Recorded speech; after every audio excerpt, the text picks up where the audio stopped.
All right. So today's essay that we're covering today out of the anthology Radical Compassion is called Compassionate Actions by Pema Chodron. If you have read The Places That Scare You, this is the same author, The Places That Scare You. I think that's what it's called. Yep, The Places That Scare You. I just looked over at my bookshelf to confirm. Um, so the book has been an excellent read so far. And this essay is short, but I thought incredibly insightful for what it offers. I don't know why. Somebody. No. Romel's been in. So we're having some difficulties in the Sangha currently of members entering the voice chat. And I don't know what's going on. Try to enter any other voice chat.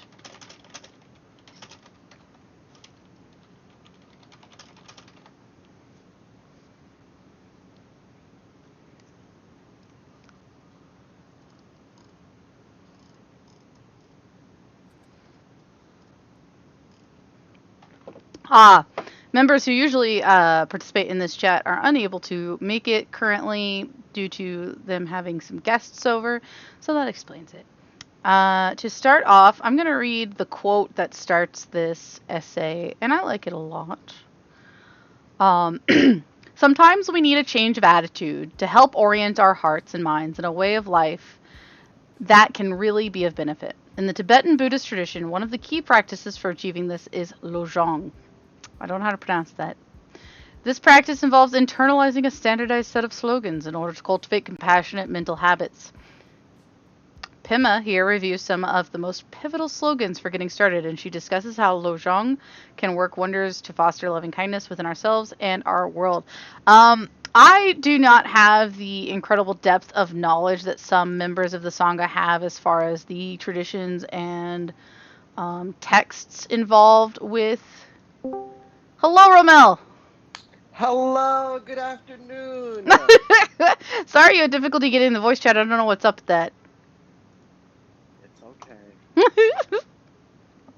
so, Don't let it happen again. I'm don't just let it kidding. happen again. I'm so sorry.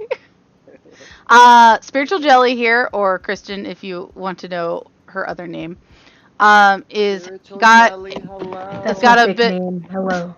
This is my fake name. That. So Spiritual Jelly is her real name, and anyway, she's not feeling so good, so she's just gonna chill quietly and probably pop in once in a while. And if she has huge, long sentences to say, we'll probably type it into the chat, and we will have to read Indeed, indeed. Thank you so much. it. So I really enjoyed this essay, Romel. What did you think? I like the part where she was writing the letter to her friend because I was Yeah, like, oh, okay, now that's something Ramel would totally do. I think that was last week's essay. Was it? Isn't it compassionate action? Oh, Okay. You're right. I'm sorry. Okay. Girl, I know I'm getting old. I so I read this essay in two chunks. I read half of it yesterday and half of it today. And so Okay. in my mind, because I slept in between it, it was like two separate essays. You're right. I'm so sorry. No, it's all good. I thought I was having a flashback to 39. I was like, oh shit. Oh God, who am I? What's going on? So I enjoyed that. I enjoyed that aspect of it. Mhm. You know, the beginning of this particular essay really resonates with just Buddhism in general. Mhm. And the reason it does resonate is because Buddhism starts with the individual, right? You make the choice to want to try to transform something within yourself. Yeah. And, you know, there's so many different schools of thought when it comes to that transformation, right? That's why we have so many different types of training in order, not even training, but different types of why am I losing the word? Different types of formats to get to basically whether it's nirvana, whether it's incarnation, whether it's what's the other word? What's the other word that we're trying to get to? Nirvana, and then there's another word. Um, enlightenment. So I thought that this really, really made a lot of sense in terms of like putting that compassion Mhm. into action, and where does that really start at? And it starts at the self, right? Right. Because you got to have some compassion with yourself, even to just open your heart to the Dharma, right? Right. That's the Absolutely. reality of it. Mhm. So I thought that was really, really interesting, and it kind of always takes me back to the fundamentals, right? Mhm. Like I read so many of the things that a lot of the members and moderators put up, Mhm. but this book in particular always brings me back to center, right? Mm. It just helps align us with like what's the real reason of figuring out what this philosophy is. Because I've also realized some philosophies don't serve you. Like Mhm. there's some, like even in our resources and all the things that most of our members and moderators put up, there's some things that just won't resonate because the Buddha says something really interesting in the Lotus Sutra. He says, "Does this serve me?" Yeah. So it's like you have to really have that kind of compassion to like really know what serves you. So I kind of got a little bit of that from this particular story and or essay. But I also felt really, really intrigued by the girl and like her friend that was the bully. Mhm. And she wanted to write her a letter. And during that moment that she was writing the letter, she just found out, that all this loneliness and vulnerability came out of her life. Right. And she's like, "I'm not gonna give up on you." Like she ends up switching it around and was like, Right. "I'm Like not she gonna had give gone up in on with this intent that like to meet aggression with aggression, you." but Yeah, found, yeah, I thought that was very sweet. Yeah. Yeah. yeah. She was gonna give her a '90s rap video, and then all of a sudden, not that rap is bad, but all of a sudden she just switched the channel to like country music or something, and it was like, "Hey, let's." But I think Buddhism is how can I really change my life in order for me to really not only serve others but serve myself in the process, right? Right. So the reality is like going back to the original topic, this compassion.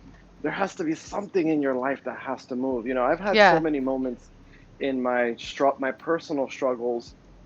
um, I don't really care for the word suffering, although it all means the same stuff. Right. But in my own personal struggles, I had moments where I struggled with my communication with others, I like to and a call it my lot of it, origin story.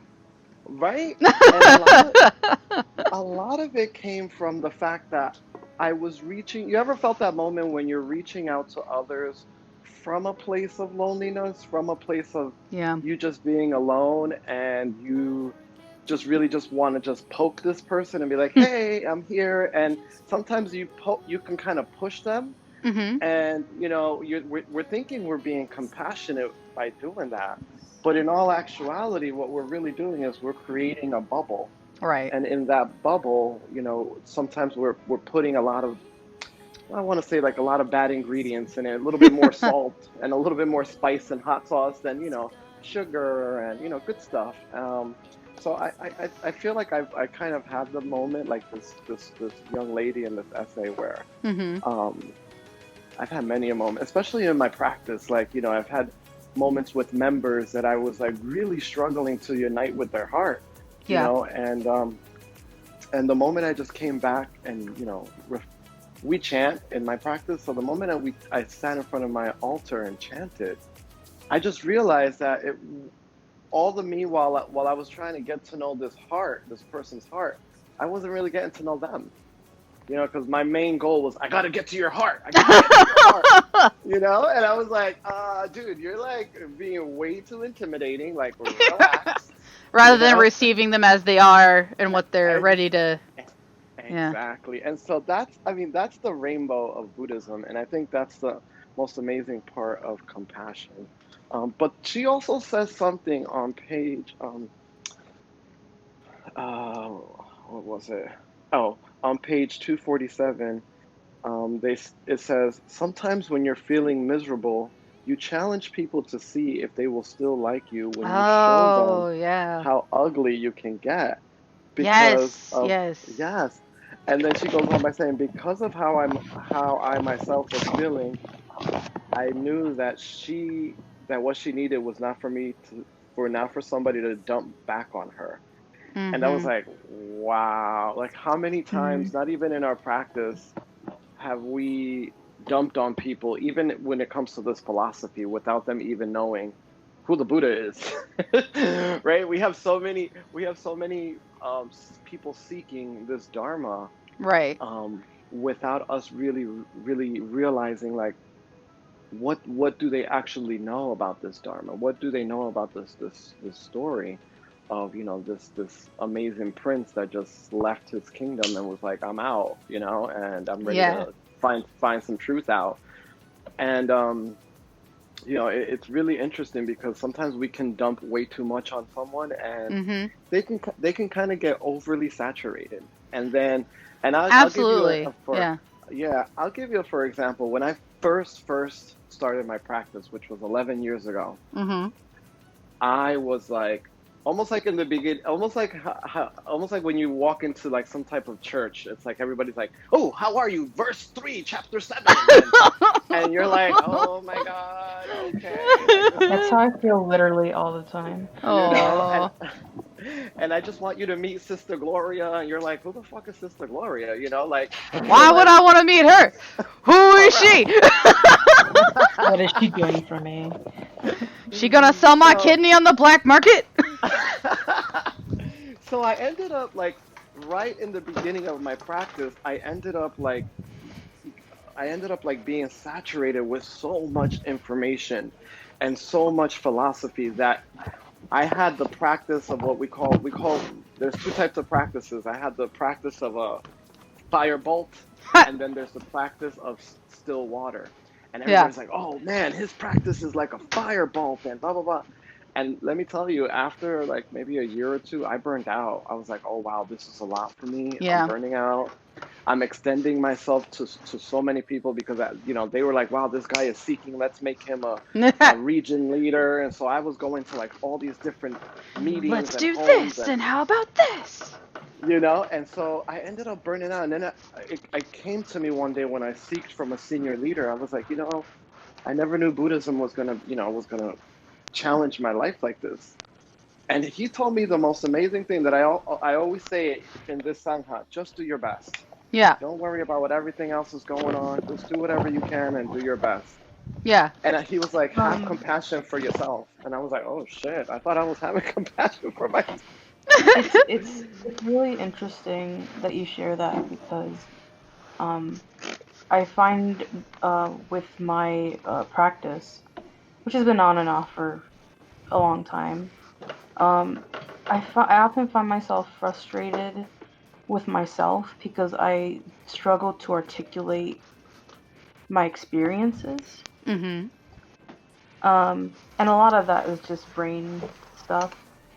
Um, and a part of me kind of wanted to, I guess, prove myself in a sense to be like, I am part of this community, but I felt sometimes I feel alienated, not for anyone else's Mhm. doing, but for myself, but because I didn't have the compassion for myself to say, uh, my practice might be a little different from other people's, and Mhm. I might not be able to um, like really sit with the readings the way other people do. Mhm. Um, but I am doing my own practice, and that has to be enough. Yeah. Exactly. No, that's very insightful. But yeah. Totally legit. Yes. It's really interesting because on page 248, like since we're jumping forward, it says on the bottom, it says the basic ground of compassionate action is the importance of working with rather than struggling against. And what I mean by that is working with your own unwanted, unacceptable stuff so that when Yes. the unacceptable and unwanted Yes. appears out there, you relate to it based upon having worked with loving kindness for yourself. So that's awesome. Be the best alien. Be the best.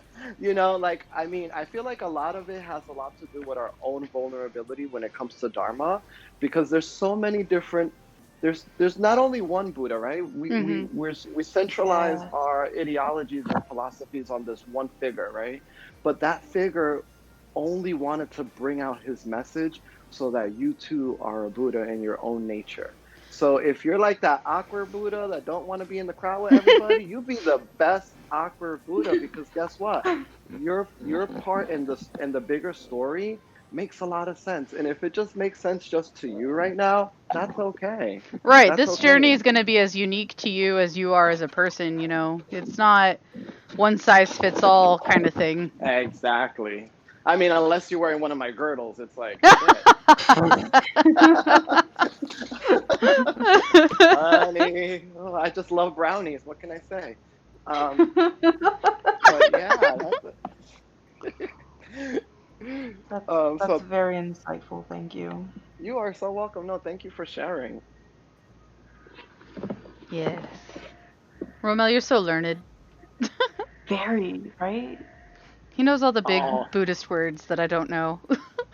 no, I am still a student. I am so humble. I think another thing that is really interesting that Jelly mentioned was that the part of sharing the struggle. Mhm. And I'll tell you something, like for many years, with other Buddhist members and Mhm.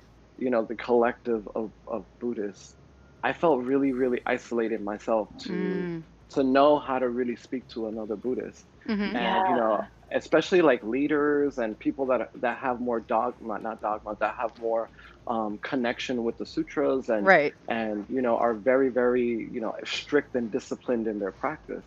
But Mhm. you know what I Yeah. realized? I realized that sometimes just sharing my struggle with that person opened up a whole channel Mhm. of dialogue, of like love, of like some type of understanding. They don't really gotta always get me. Like I always say, sometimes everybody ain't gonna get you, and that's okay. That's all right. But the ones that do is a very, and it's funny, it's not because they get you, it's because you get yourself, right? Right. So in that shared struggle Oh. together, when you're dialoguing with that person in that shared struggle, and this is actually compassion in action, right? They're sharing their struggle, you're sharing your struggle, and then all of a sudden something clicks and resonates with you both. Right. And you're I like, think oh that it's so wow. true. Like the more compassion you have for yourself, the more open you are to all the many aspects that make up you, the more you're Right. going to see that in other people. And so the more connected I think you will be able to feel with so many more people because you're more Totally. aware of all these little things inside of you. And lastly, well, this is not lastly, but I'll tell you one thing. Another thing that I really realized about this essay was we tend to not want to share of ourselves because we feel like, oh, this person's gonna judge us. But that's Mhm. their karma, honey. That's not your karma. Yeah. Let them judge you in their head. Let them think about you for a couple of minutes, and resonate in their brain. And it's okay because I used to be one person that I always wanted. It was like I was like an Instagram story. I always wanted to share the best parts of me. Just Mhm. I didn't want to share the worst parts of me. I just wanted to share the best parts of me. Then I realized like I wasn't really connecting with the kind of people that like my tribe. So Right. then it was like Yeah. when I started showing people my ugly and opening up and letting people see like, hey, so Ramel, it kind of is like this really introverted nerd, although like my job is like way out there in society. But Mhm. it's like then I started to connect with those type of people, and I just started to be able to share more. Even coming to the Sangha was like really big for me because like Oh. I was focused in my practice and just being part of my practice, and I was like, I gotta meet other people, honey. I just can't be just in one place. I'm Mhm. so happy So, you did because I oh, connect so much with so many things that you're saying. Oh, oh, Romel's thank you great. so much. You're I all love great. I love every time he comes to book club. It's my favorite. We are all amazing. Go team awesome. That's us. Yeah, we're gonna turn that jelly into a jam, girl. Yes. Oh my god, Oh, yes. Love it. that's amazing. So on page 251, Getting back to serious talk. I just love these Suddenly. book clubs. What the most amazing part, and this kind of sums up kind of what we're talking about, it says this change in attitude doesn't happen overnight. Hello. It happens gradually at our own speed. If we have the Right. aspiration to stop resisting those parts of ourselves that we find unacceptable and instead begin to breathe them in, this gives us much more space. We come to know Mm-hmm. every part of ourselves with no more monsters in the closet. I like some of those monsters. No more demons in the cave. You know, it's funny. When he says no more demons in the cave, you know, I know that this is going to be really interesting. What I'm about to say, but I'm going to keep it very short and brief. During my quarantine at home, Mhm. all of my demons came and had dinner with me. All of them, Oh, yeah. Mm. from the Rainbow Flag Society to the other society, they all came out and they wanted to mingle. And Mm. some of them wanted to mingle in my mind, some of them wanted to physically mingle with me, some of them wanted to just spiritually attack me. And it was Yeah. like I was caught in this vortex of like, you know what? What am I going to do with these guys? Because I have like 3 months that I'm going to have to be at home with them, you Yeah. know, all by Yeah. myself. So I was like, wow, what am I gonna do? So just like this essay, I started writing because I'm one of my favorite passions is writing, and I just started really chanting from a place of, you know what, I need to give these demons a hug because if I don't hug them and love Yes. them, Right. then what's gonna end up happening is they're always gonna be a separate entity of myself, Yeah. and I will visit them with, you know, 3 or 4 bottles of wine, and then that'll be a disaster. You know, that that'll be a disaster. And then I was like, no, I gotta know them now. If anything that I take away from being at home for 3 months is knowing what these demons want and what purpose do they serve in my life, I gotta know these dudes now. Like we gotta have tea together. So you know, it was the most compassionate thing for me to be able to truly understand their nature, and that's hard. That's not Mm-hmm. easy. Oh my That's God, hard. yes. That is hard, especially when you're doing it, when you fight in the fight by yourself and you think, you know, you're really not fighting by yourself. There's others with you, but you're really on your own. You know, Yeah. it's like you really have to like tap into this nature, like, you know. So that's when I started to question my practice. I'm like, so okay, so I'm practicing Buddhism. Mm-hmm. All right, it's been a couple of years now. Okay, you can't get arrogant. You think you know the practice. All right, bet again. You don't know it. Bet again. I You have the know, same conversation with myself every single time I come back. I'm like, I come back and I have like a spiritual superiority complex, you know? And right? then I'm I'm just like, I watch it and I'm like, bitch, you don't know shit.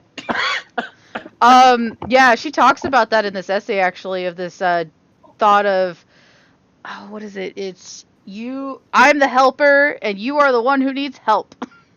oh But shit. fundamentally, nothing changes because it's really not speaking to the heart of like what the situation is. Romel came in and he said just exactly what the situation is. We're all students all the time. Mm. Even somebody you put on a pedestal of teacher, they're a student too.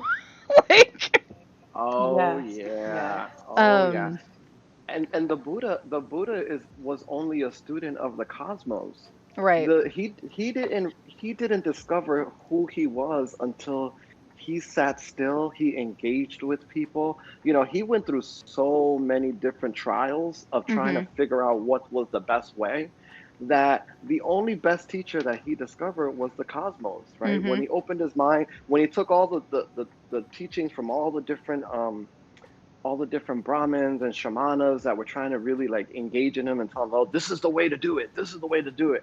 And he did all of that. He did all of that.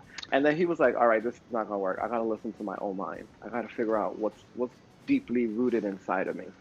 Yeah. So I think that that's really like the, you know, when we take philosophy to the extent where we don't actually live it, where we're reading it and seeing it and hearing it, right? Using all the senses to Mhm. discover the Dharma, great, cool. But then there comes that moment that you're gonna be like, all right, I gotta just figure this shit out. I gotta figure this shit out because I got all this information, you know, and now I have to really put this shit into practice inside of me, right? Integrate it with my DNA, fuse with it. And that's the part where people just want to get more knowledge. They're like, no, I think if I get more knowledge, I'll be a better Buddhist, or I It's will Mhm. be a very better, common. It's and very you, common. and that's not the thing. That's not how it is. You The have to sit and witness. Yeah. I can't remember the exact quote, but the reality is that to not to some degree, but the reality is we have every tool necessary to reach enlightenment already within ourselves. Mm. Hmm. Um, but it's this stupid, like, we put ourselves in a place, like you said, if I just gather more knowledge, if I just do this, the ego tricks us into thinking all these things to prevent us from killing it Oh, effectively, because and the ego is so elegant. Oh mhm, my God, it's so well my spoken. ego has so many Louboutins in it, honey, and Gucci's and all this shit, honey. It's a very elegant design, the ego, and it Exactly. kind of it loves to attach itself to wisdom. It loves to Mhm. attach Oh itself to yeah. knowledge, like in the things that you wouldn't think, and it's so elegant the way that sometimes the ego speaks. It's like, Mhm. wow, oh my God, I'm smart. When, Look how good when, I am at this thing, right? at this enlightenment thing. I'm so good. Yeah, and I Yes. think it's like it's super interesting to watch yourself and Mhm. recognize like sometimes the way you feel inferior or superior to people because they're Mm. both from the same place, and Yeah. it's so interesting to watch that. Yeah. It's I don't know. Yeah. No, I'll you never got it. forget. I'll never forget one time that I went to visit a woman about 5 minutes before she left this planet. Mm. 10 minutes. I went there. She never chanted Nam-myoho Renge Kyo in her life, but her son was a Buddhist. Mm. And I went to visit her, and she just looked at me and she says, "You have a beautiful spirit." Oh. She goes, "But," she said, and then I was like, "Oh shit, there's a but coming." What's the butt? She goes, What is the butt? she goes, "You're so intelligent, you don't even realize it. Oh. And that's what makes you beautiful." And I was like, "Oh, girl," I was like, "Oh, girl, thank you." Because I was like, So "Oh shit," sweet. what? But I never forget that because it's like this woman before she died, you would think someone's gonna be like, sad or anything. She was just radiating. It was just an amazing. It was the most compassionate level of life, you Oh. know. Wow. And Yeah. it touched my heart. I was like, "Wow, this is amazing," That's touching my you heart, and know. I wasn't even there. Okay. I feel it. I feel it. And on page 252 on the bottom, it says, always abide by the three basic principles. The first basic principle is always to abide by any vows you have taken. The Mhm. refuge vows that you have taken to become a Buddhist, and the Bodhisattva vows taken later as an expression of your wish to benefit others. Yeah. Um, I think vows is like, because we use vows in my practice as well. I feel like a vow is almost like a goal, right? Mhm. Like in this Hmm. modern day era, you got a goal, especially a Buddhist goal, right? Like if you have a goal with, I'll never forget when at one time when they would go out, and we call it, when we're trying to introduce this practice to others, we call it shakabuku, Mhm. which in Japanese means to make friends, I think. Um, they would be like, if you want a car, chant for a car, and you'd be like, what? You're like, what the hell? And Law of like, yeah, just attraction. just chant. But yeah, exactly. You're like, just well, if you don't want, if you want straight A's, just chant for straight A's. And I was just like, oh God, I was like, that is so radical. Like I was not part of that slogan. So my thing was to just, whenever you chant, it's similar to meditation. Just have like a certain goal. Like your goal could be, you know what, I'm gonna listen to my breath this time, or Yeah. sometimes my goal when I meditate is I'm going to tell my ego to shut the fuck up because my ego loves to talk. All right, ego. You're shutting up. You're shutting up today. It's happening. you know? And so I had to practice that. I'm like, all right, shut up, shut it down, shut it down. Mhm. And, I feel like the vow is so important, right? Especially in Buddhism. Like, what is this? What is this inside of me that I really, really want to like bring out with this practice? Yeah. Yeah, it can be, of course, it's going to be enlightenment, right? It takes some time. But what is that? What is all of these earthly desires that I have that is going to bring me there as well? Because that's really important in this practice. Everybody, you got to live, you got to eat, you got to go to work. It's Mhm. unfortunate, but we don't live off the land. So these kind of earthly desires are really, really, really important to kind of know where your practice more or less lies. You know? Oh, yeah. Yeah, because like I was just like at one point in my practice, I was like, I'm gonna chant for a husband, God, I and feel that. let me tell you, I chanted for a husband, and this all ties into compassion. I chanted for a husband. Oh, I got a husband, but I didn't get someone that understood me. I didn't get someone that completely valued me. I didn't get someone that was mentally healthy with me. You know, Mm. I got the dualistic polar opposite of what I chanted for, and this is when I realized when I'm putting things into my practice, you can't put it through a filter. You can't just say, "Oh, I just want a husband and I want him to have blonde hair, blue eyes." You know, it just has to be something that's from your own core, your own life. Hmm. Yeah. So I realized that with myself, and after that divorce, things started to make more sense. Things started to make more sense in terms of what I'm asking for and how compassionate Mhm. am I in my actions to seek it out. And I think we touched on this in our last book club. Like, some things you just have to just leave them alone, and that's action enough. It's like, okay, I'm gonna leave that shit alone because like if I dig too deep in it, then it can create ripples, and Mhm. that's where the hurt and all the other feelings come into play, are those ripples. And the ego loves that. The ego it loves to attach itself to feelings. Oh my God, it really does. Very much so. Sometimes Hmm. feelings are just like they just come without thoughts as well, and Mhm. I feel like those are a little more difficult to watch for some reason. And I'm not entirely sure, but when there's thoughts, you could kind of dismiss a lot of them. But when there's just great fear or great anger with nothing to attach itself to, it's just so. It could be How do you work with overwhelming. that? Mhm. Yeah, it's hard sometimes to work with it. Not impossible, obviously. It's just People um, do it. I don't know how, but they manage. yeah, Yeah, yeah. I have like crying spells sometimes where out of Oh, nowhere I'll just start yeah. crying, and I'm like, I used to be afraid of that. I was like, oh man, do I need some like Zoloft or something? And I was like, this is, do What's I gotta wrong with call a me? girlfriend? I gotta call a girlfriend to give me some Ativan or something? I'm like, okay, Yes, some pops and bars, yeah.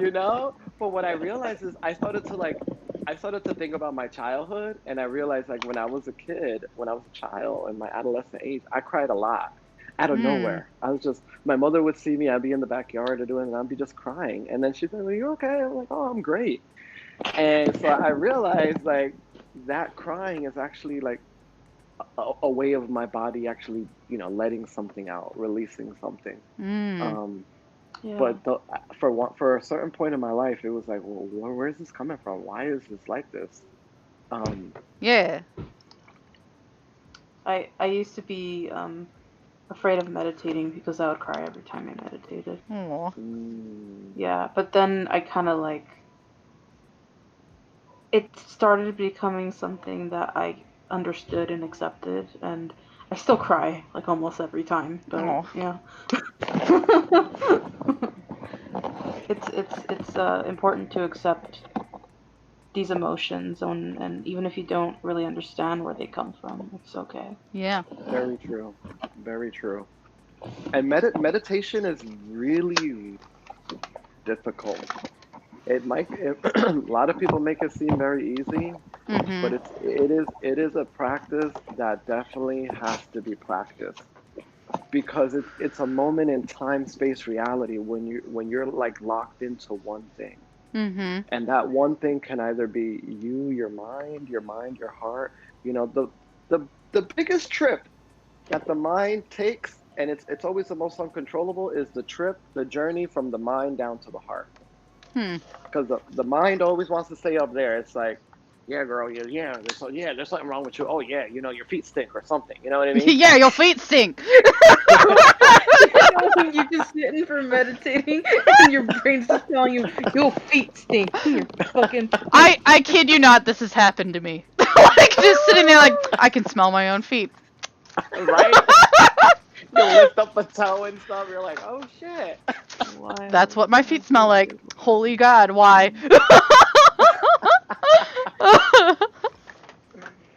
But in that journey to the mind and heart, you center. And that's where practicing meditation takes a lot of skill. It takes a lot of skill. And let me tell Mhm. you, when I first started to meditate, because I kind of merge it with my own practice just to help me chant more effervescently. Oh, wow, that's a big word. Effervescent. Ooh, fancy Yes, words honey. coming out I know. now. Girl, I got the t-shirt and everything. I got the t-shirt and everything. In the beginning, I used to hold something. So maybe that could help you, Jelly. Like when you're feeling like that crying moment, Mhm. maybe hold a sacred stone, something that you put so much good energy into. Like I have a stone, I have a little lingam that I Mhm. always it's my I call it my appreciation lingam. Because every time I hold it, I say thank you, everything I'm thankful for. I'm doing all these thankful manifestations in my mind. But it kind Mhm. of helped me in the beginning to meditate.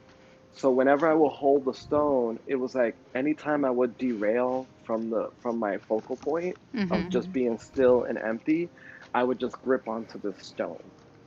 So there are definitely methods that can kind of help you to try to just move along with No, your that's practice.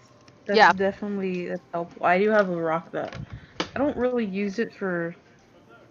Um, it's just an amethyst and it's pretty, and sometimes it sings to me in a weird way.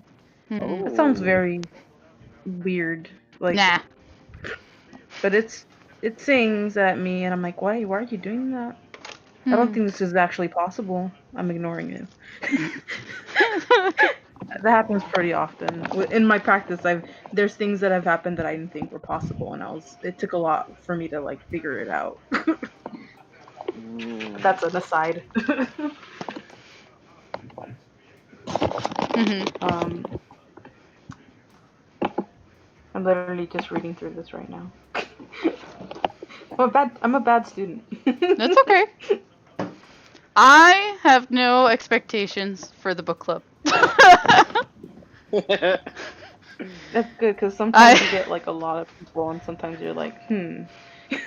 I Yeah. merely wish to facilitate the opportunity, and if people take advantage of it, awesome.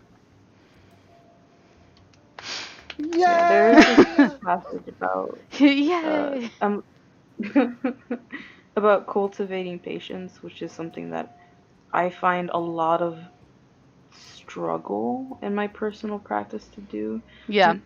And patience with myself and as well as patience with the people that I love, which is Mm. something that I try not to feel because it's easy to look at like, oh, like your practice and your patience and be like, I'm not good enough, like I need to do better. Mhm. Um, but I understand that that is not really conductive to creating patience. Nope. You I just like the way the essay puts it as far as the same as cultivating non-aggression. Um, yeah, yeah. it's basically encouragement to wait. And so, if you think about, at least in my experience, in my personal um, weaknesses, I have a difficult time waiting for people to catch on where I want them to be, or Mm. um, coming to either a knowledge or a conclusion themselves, and I want to rush ahead and be like, "This is how you do it, okay?" Blah blah blah. Oh yeah, yeah, But very relatable. then I don't give anybody room to grow or anything, and this is especially a challenge I have to fight with my husband. I want to just yell at him like, "How can you not know to do this exactly this way?" And it's super not useful to be that way with your spouse who didn't have anyone raising them that had these requirements of them. That makes sense. I don't know. You should do it this way. This is how it began. And it's almost like, how would they know to do the thing if I never said to do the thing? Or so it. I guess I'm taking this very literally, this essay incredibly literally, and it's the encouragement to wait, and it's to wait and watch habits form, to watch knowledge sink in, and to watch growth happen. Much like if I get a seedling, it's not gonna be a tree tomorrow. I gotta water it, I gotta nurture it, I gotta shelter it from, being eaten by my cat. Um, and so Mhm. I think that the things that cause us aggressive feelings, cause us to be impatient, are almost the same in that we just have to be willing to wait and let the seedling grow and whatever Mhm. circumstance it's in, whether it's to wait patiently for somebody to get over their hangups and stop being a bitch, or like, I don't know Yep, yep, anybody yep. like that.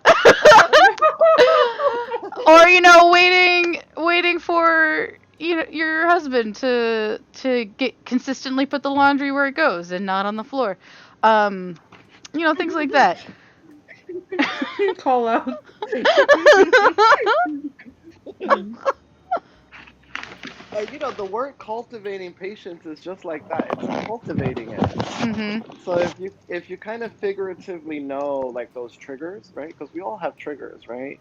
Um, Mhm. we're all Buddhas living in society, amongst people that this wasn't like back in ancient times when there were dirt roads, right? But we're living amongst people, and it's more technical these days because now you have a cell phone, now you have instant communication. I call it like Mhm. people want microwavable effects, right? Like they want Mm. microwavable answers, they want microwavable nirvana. Like that just doesn't happen. They want like mindfulness. Right. It just Yeah. there's a method to cultivate it. And it always takes me back to the story of the lotus flower. Mhm. Right? In order for a lotus flower to grow, you know how some people they say no mud, no lotus. All right, I'm gonna give you the I version have right that now. book. In order for a lotus flower to really come up to sit on top of water on the bank of a river or what have you, Mhm. it goes through a really intense process, right? It's a seed, right? Yeah. And it's coming up this stream. It's being attacked by current, by other plant life, by water creatures, fish and what have you, until it gets all the way up to the top. And then when it's all the way up there, it still has to worry about, you know, rain, all this other kind of environmental aspects. And then all of a sudden it blooms. And at the same time, it blooms and it germinates, like it spreads seeds. Mhm. And how I take this back to patience is that, man, if that lotus seed don't got no patience to go through all of that to get to the top, and not even it doesn't even know whether or not it will survive when it gets up there on top of Right. that river. Yeah. It takes you back to like, how patient am I? Mhm. Who am I really in the scheme of life? Like, if I'm being triggered by my brother being sending me annoying text messages, like, what is my brother really going through? Yeah. What's up?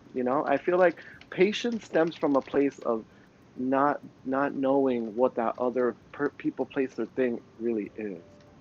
I was really impatient Accept with it. Yeah.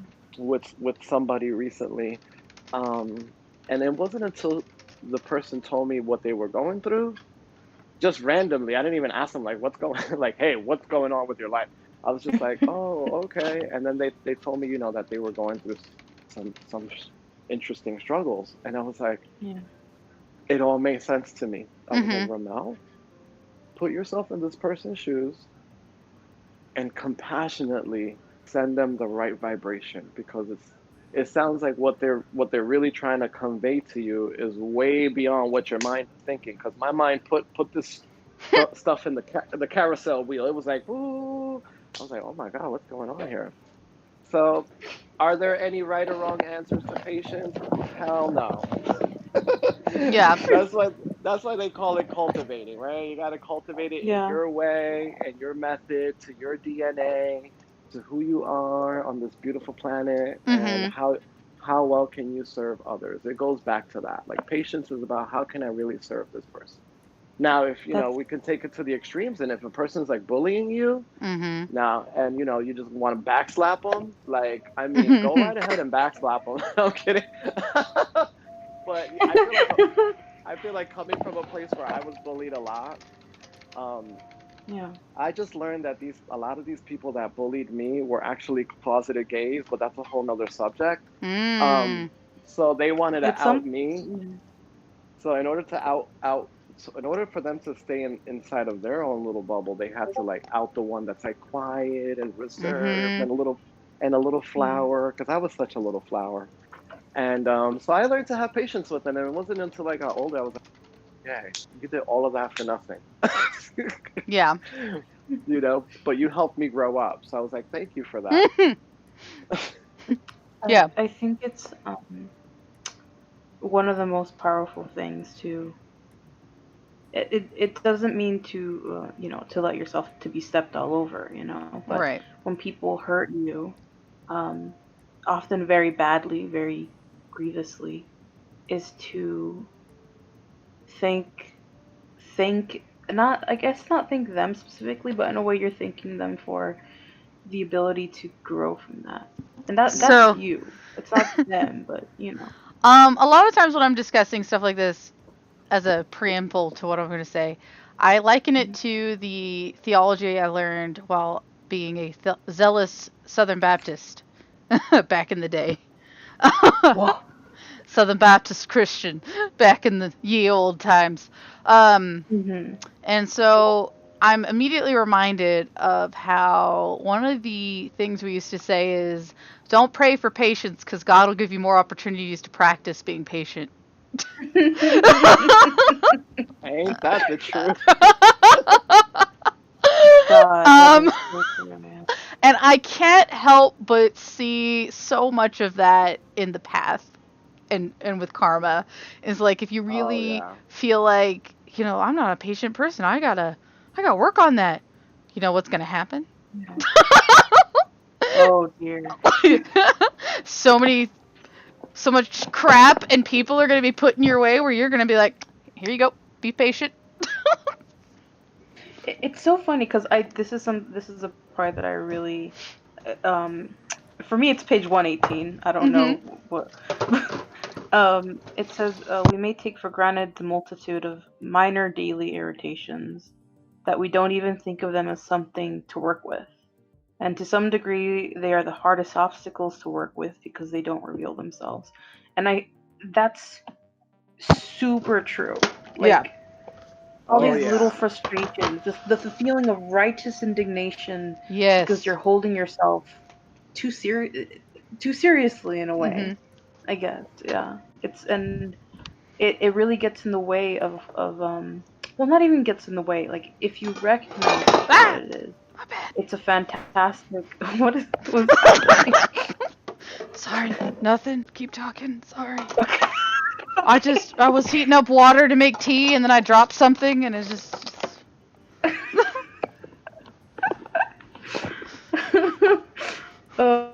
It's being able to just sit with your little frustrations and your righteous indignations and Mhm.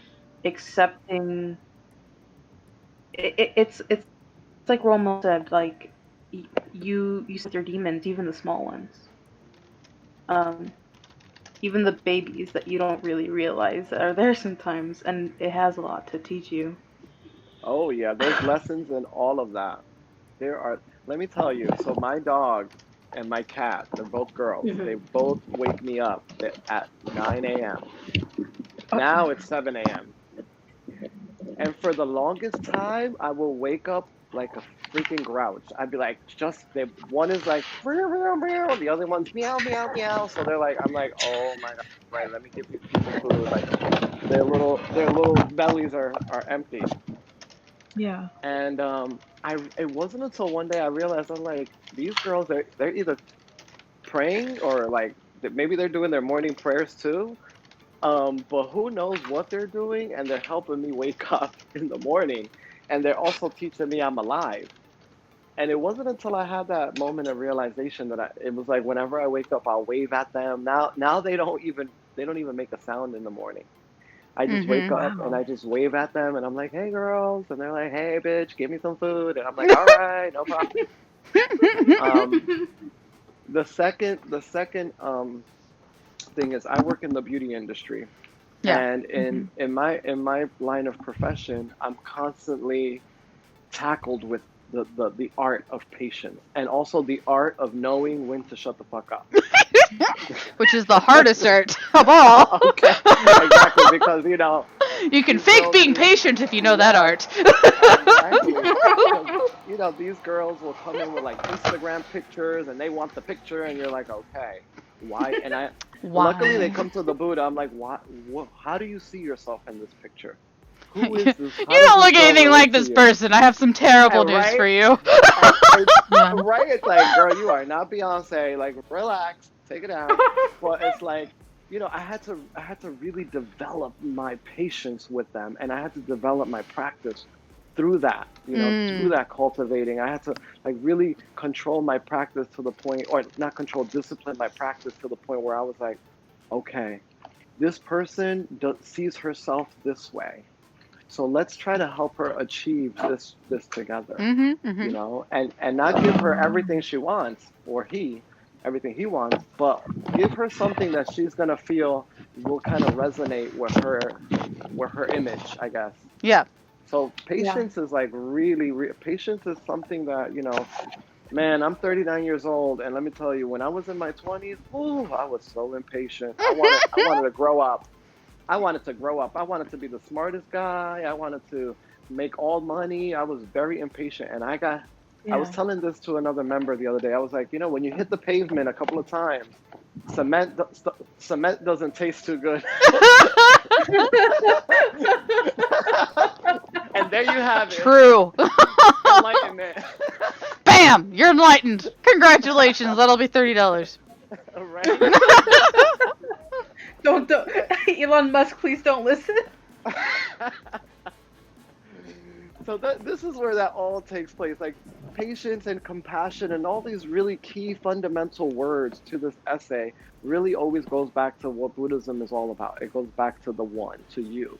Mhm. Who are you and the virtues and the actions of all of this all tied together in one. Right. And how can you make that easily relatable to a questioning person, or to a Buddha that'll stop you in the street, that'll say, hey, I like your hair, and you're like, oh, okay, well, thanks, you'll keep walking, but it's like, how can I be more relatable in that aspect? How can I apply this to my life and my practice, that I can really, really compassionately take actions in that? And sometimes those actions, those compassionate actions, could be like a no.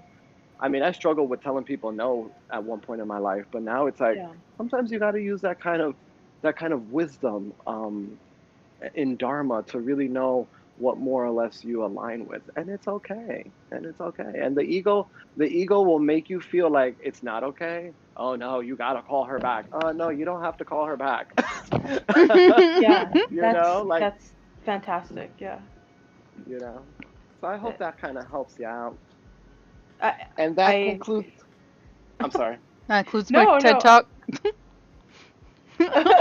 No, seriously. No, but I just like I said, like it, it, it's it's been a while since I've like really resonated with what someone said in respect to practicing I guess practicing the Dharma. Yeah. If that's the way you Thank say you it. so I don't much. know. Thank you so much. It's so awesome. Continue to keep doing your best. And look, you said you weren't going to say anything, and you were like, Yeah. You ended chatty up. Sally, honey. We turned that jelly into a jam, girl. You were jamming out with us. So, and that's It's the most amazing thing. Celebrate that within your life. Congratulate yourself for that moment. And, hopefully whatever you heard on this beautiful book hour that we had, was able to touch something deep inside, which is so important, even if it's just one word. Sometimes I'm on these calls and I'll hear one thing and Mm. I'll be like, oh, wow, okay, that made a lot of sense. yeah. Uh, Mm. And it's so yeah. rewarding. And you don't have to be the best of scholars or anything. We're just real humans, just trying to do real human stuff, and that's practice the Dharma. Yeah. So That's so true. I'm Thank you gonna so much, Des, th- for taking this time to like, facilitate this space and like help us and stuff. It's fantastic. I'm here to make you feel like you have a leader, but you guys lead yourselves. We're all leading together. yes, we are. Woo! You girls have an amazing evening. Thank you so much for this lovely hour of spending time with you guys. I really, really enjoyed it, and I can't wait till next Sunday. Thank you so much. Have a great evening. I'll You see you Thank you guys so soon. much, too. Okay, Romel. thank you. Okay, Okay, bye bye. bye. Bye.